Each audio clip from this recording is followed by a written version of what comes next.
Hello friends, from today we are going to start our syllabus of semester 3 and paper 1. That includes the life and diversity of animals, chordates from protochordata to amphibia. That includes the four units, unit 1, 2, 3, 4. The first and second units, this deals with the protochordata and Pisces and amphibia, while the third and fourth are regarding the embryology or developmental biology up to the frog. The students, you might be knowing the classification of animals up to the up to the hemichordata, and after that the new phylum starts, that is phylum chordata, that is subdivided into two groups. One is called as a protochordata or acraniata, and the another one is called as a vertebrata or craniata. These protochordata or acraniata means what? Where the cranium or brain box is absent. What are the acraniata? Where the brain box is present or vertebral column is present. These protochordata or acraniata, that is the subphyla, it is divided into two groups. One is called as a urochordata and another one is the cephalochordata. The vertebrata or craniata, it is divided into again two groups. One is a gnatha, that is a jaw without jaw. Gnatha means jaws. Gnathostomata means the animals having the jaws.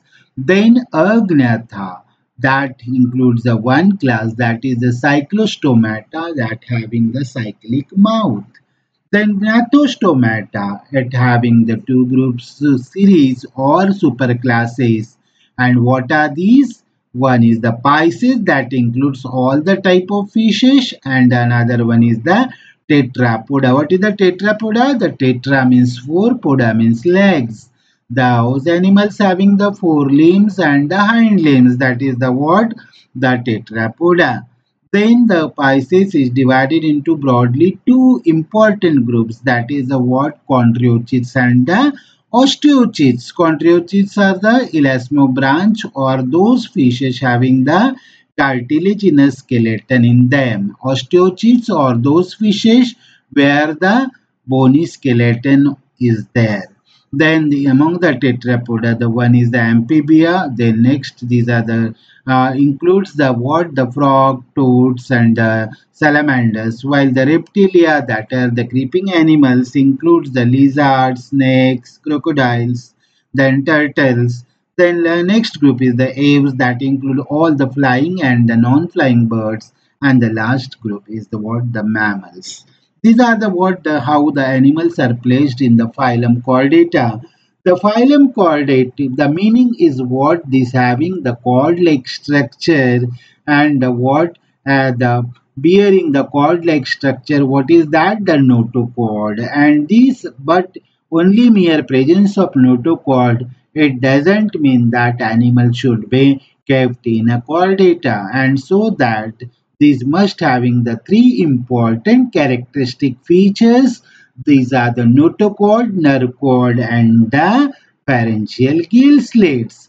Among the chordates, or if you observe the diversity of chordates, 45,000 species are present among the phylum Chordata. Many of them are the vertebrates, and few of them, these are the marine chordates or the lower chordates, that are included in the protochordates. These are the placed in two separate groups. One is the urochordata and another one is the cephalochordata.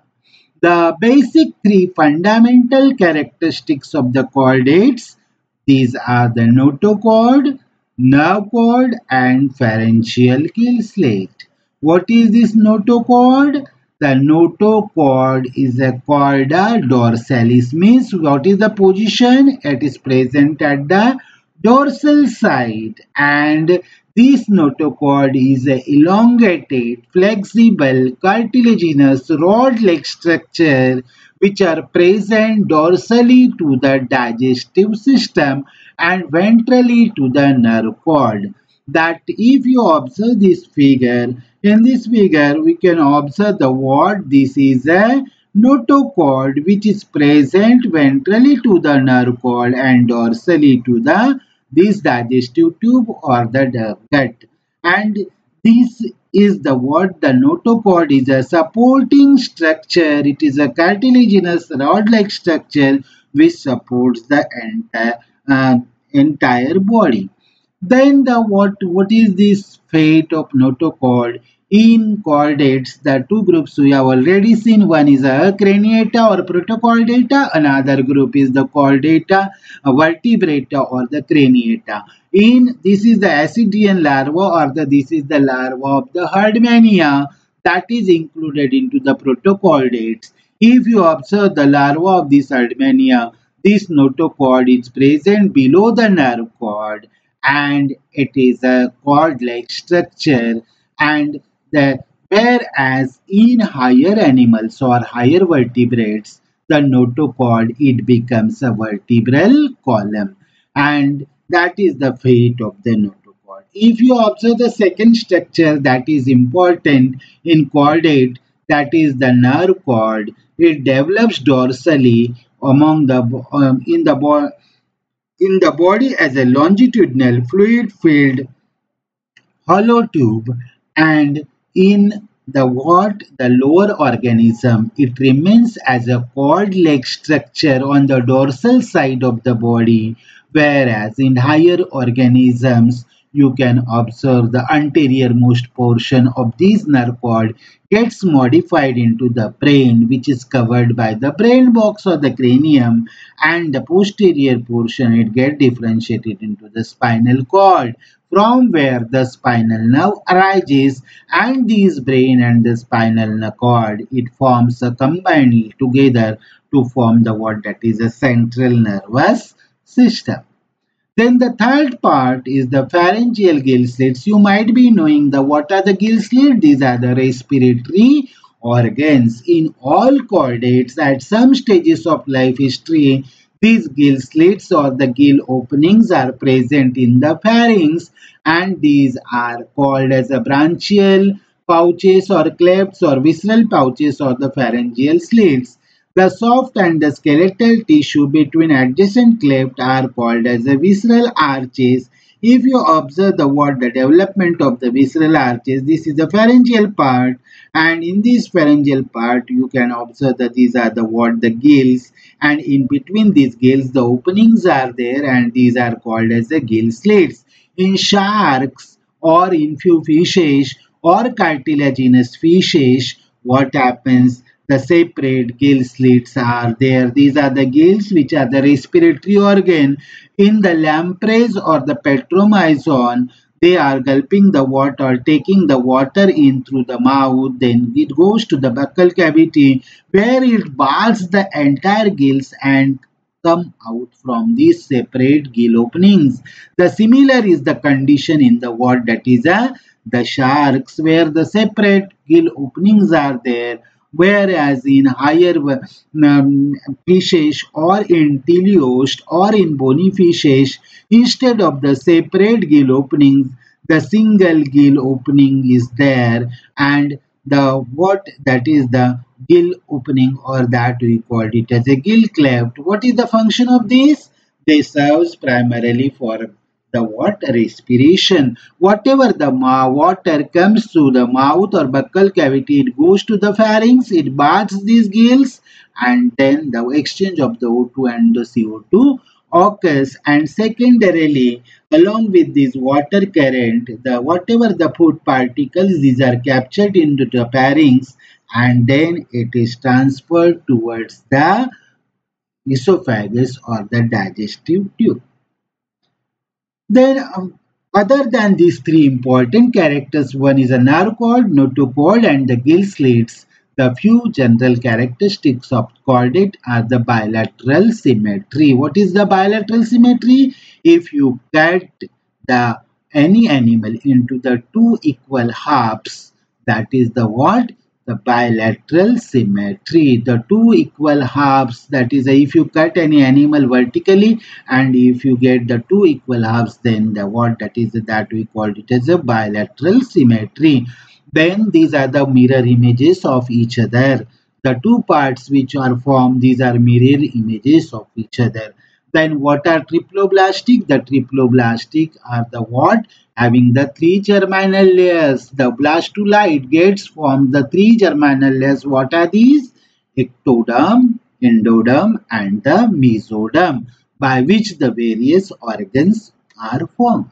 Then the deuterostome. What do you mean by this deuterostome?